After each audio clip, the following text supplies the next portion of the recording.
Thai with Nancy สวัสดีค่ะ Are you ready to discover Thailand today?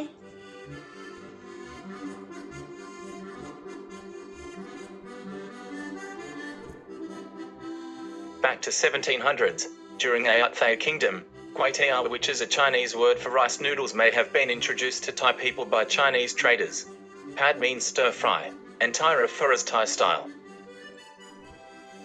Kway Teow Pad Thai was actually created in 1930s during World War II. During the war, Thailand was focused on nation building due to the war and a shortage of rice. The government of Thailand, under Prime Minister จอมพลแปลกพิบูลสงคราม created the dish Pad Thai in a bid to protect the rice resources of the country, as noodles used only 50% of the grain, so were more economical and cheaper to produce. At the same time, the government wanted to promote unity and a sense of national identity across the kingdom. They told the general public that by eating Pad Thai, they were helping their country. Some resources say that there was actually a national competition to create a national dish, of which Pad Thai was the winner.